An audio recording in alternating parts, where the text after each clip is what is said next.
Psychology କହିଥାଏ ଯଦି ପଡ଼ୋଶୀ ଭାଉଜ ଆପଣଙ୍କ ଠାରୁ ଘିଆ ଖାଇବା ପାଇଁ ଚାହୁଁଛନ୍ତି ତେବେ ସକାଳୁ ଉଠି ଏହି କାମ କରିବେ।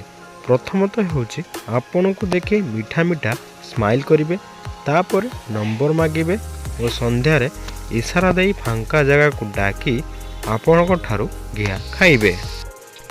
ଗୋଟେ ଥର ଘେହି ସାରିଲା ପରେ ପୁଣି ବାଣ୍ଡକୁ କୁତବ ମିନାର ଭଳି ଛିଡ଼ା କରାଇବେ କେମିତି?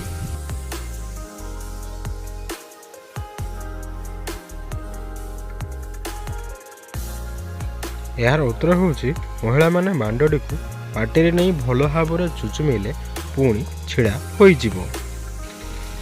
କେଉଁଭଳି ମହିଳାମାନେ ଅଧିକ ସମୟ ପର୍ଯ୍ୟନ୍ତ ଘିଆ ଖାଇବା ପାଇଁ ଅନୁରୋଧ କରିଥାନ୍ତି?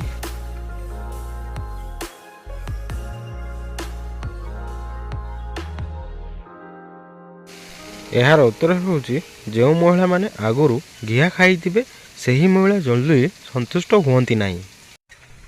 ସାଇକୋଲୋଜି କହିଥାଏ ସେହି ମହିଳା ପୁରୁଷର ବାଣ୍ଡକୁ ପାଟିରେ ଅଧିକ ନେଇ ଚୁଚୁମିଥାଏ ଯେଉଁ ମହିଳା ଚାଲିବା ସମୟରେ ନିଜ ଦଦିକୁ ଉପରକୁ ଉଠାଇ ଚାଲିଥାଏ। ଚରିତ୍ରହୀନ ଝିଅମାନେ କେଉଁ ଭୁଲ କାମ ସବୁଠାରୁ ଅଧିକ କରିଥାନ୍ତି?